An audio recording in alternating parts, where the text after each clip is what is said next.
Well, we're back right here in the studio. If you're just tuning in, you're watching ktv2, the family channel, and our special Liberation Day program, which myself and my colleague Hiba are here this morning and into the early afternoon to present to you. And our guest that we have right now in the studio, we have with us Dr. Haneen Al-Ghabra.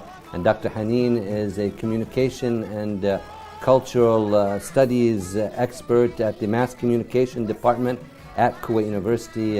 Dr. Haneen, welcome to our program and happy Liberation Day to you. Thank you. Happy Liberation Day to you too. It's a pleasure to have you with us right here on the program. And tell us now about the media's role in, let's say, helping women achieving their rights after the 1990 period.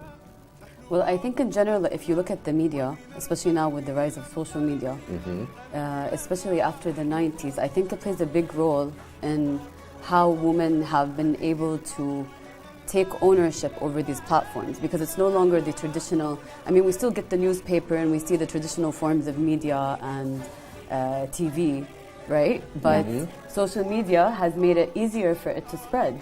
So it's also empowered women. So everyone has ownership over their rights. Anybody can blog, anybody can within a few seconds you can see everything going on wherever you want in the world almost. So I think that's played a huge role.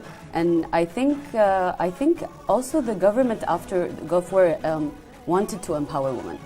I think under Sheikh Jabr, I remember, I think in 1999, he had said, like, we need to... May his soul rest in peace. Yes, Allah yarhamah. We need to have a larger role. We need to have a larger role in the media. So I think all those, because you cannot separate the media from, you know, education and family and government. So I think they all play all goes hand in hand, especially with culture and communication. Sure. Yeah. Yes, and of course when we want to talk about the Western side and the difficulties that women face, especially that they're, let's say, when it comes into their religion as a Muslim and so on. So when it comes into that part, like, how did it affect it so far?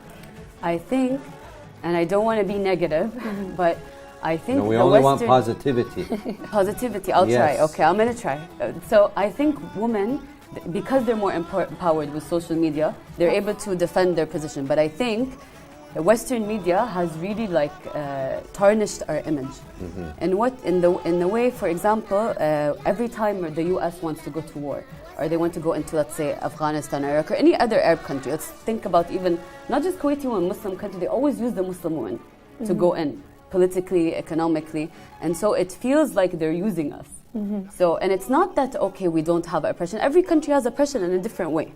I mean, so what they do is they take our image and they put it in the media. You know? So either the Muslim woman is oppressed, and then we caught on to it, because we have a lot of prominent Kuwaiti, we have a lot of educated women, very forward-thinking. So we represented us in parliament. Exactly. They were ministers. But what happens is that then we have social media to help us defend our ideas.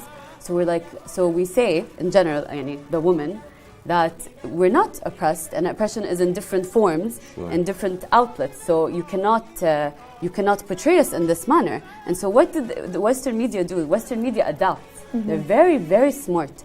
They adapt. So what do they do now? They bring out Muslim women to speak in the name of Muslim women, but they're actually internalizing this white Western thought, or white, if you want to say white Western racism. Yeah. Well, go ahead. Yes. So I really do agree with you on that part, because it's really challenging to see that happening. And with social media nowadays, and when everything is, let's say, becoming more modernized, let's say, even the Western themselves are really shocked when they see the image of the Muslim woman, and then they've been associated with you. They're really shocked, like, oh, you're a Muslim woman. No. The idea is really corrupted that we, let's say, received. So yeah, I do agree on that part. Yeah, it's like even when they wanted to go into Afghanistan, they had a picture of a woman named Bibi Aisha with her nose cut off. And it said, what happens if we enter Afghanistan? So even the way that they play with their own public in the US, and it's one of the most ignorant publics.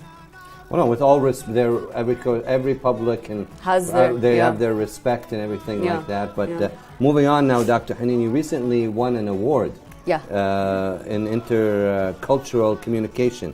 Can you tell our audience a little about that? And congratulations on that award. Thank you. So I won 4 awards when I was doing my PhD in both the fields of feminism and cultural studies, and then 2 as a professor, or assistant professor, or doctor.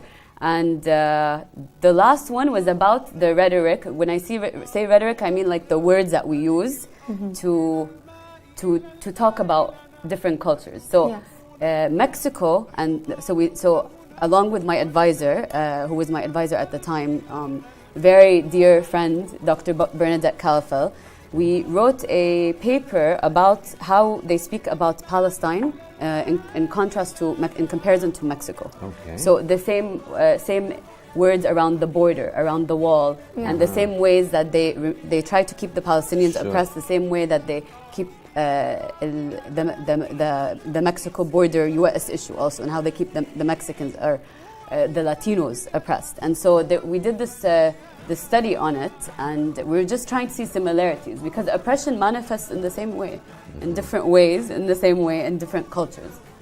And so tell us about this award. Where was this presented to you? So it was basically a top paper, at the Intercultural Division at the Western States Communication Association. So it's a conference in the U.S. Okay. Yeah, and then before that, in November, I got a top feminist panel.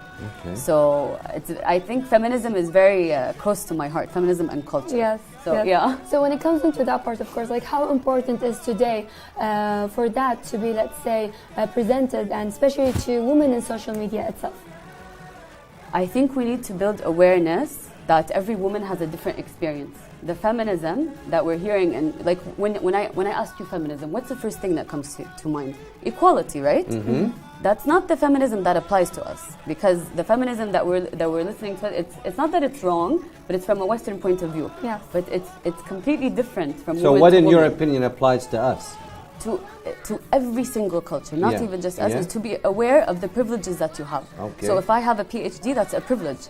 I should not be oppressive or oppress a student by mistake. All right. Okay. If I'm, let's say, male, if I'm upper class, middle class, like Hadariya or modern, I have to be aware that these are privileges that can make me unintentionally, just because I'm in the system like that, make me unintentionally oppress someone.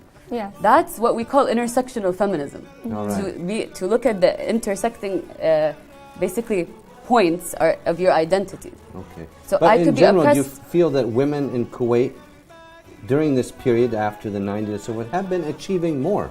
Is that, in your opinion, correct? I mean, I think they've been it's quite obvious. I mean, we've had ministers, members of parliament, DGs of some very big recognized companies in Kuwait. So there is progress, correct? Yeah, and I think it skyrocketed after 2005 when we got the right to vote, and then it continued to escalate. And I think social media has played a really, really important role in that. But I think they've been fighting for the right since the 50s. They were active in every single phase. And women are the backbone of any successful society. Exactly. And during this special program, it is the Liberation Day program. Women played a key role in that period also of helping with everyone. It was all one society. And Doctor, at the end of our interview this morning, do you have any last words or comments for the audience watching today? I just hope that we can realize that it's taking us double the effort as women to actually be successful, and I hope people can start to realize that it's important to be aware of your privileges. Yes, well, we'd like to thank you so much, Dr. Haneen, for being our guest today, and we are speaking to Dr. Haneen Al-Ghabra. She is a communication and cultural studies expert and from the mass communication department at Kuwait University, and we appreciate her valuable insight and time with us today right here on our Liberation Day program. And Hiba, what do we have coming up next for our audience? Of course, we have lots of things prepared for you, dear audience. One of it is the Kuwait Foundation for the Advancement of Science, KFAS, is a private non-profit organization established by an Emir decree issued on 12 December 1976. KFAS goal is to promote scientific, technological, and intellectual progress within the state of Kuwait and the region. Let's check it out, of course, and then when it comes into that, we had a report of it, and then we'll be back again to continue our episode.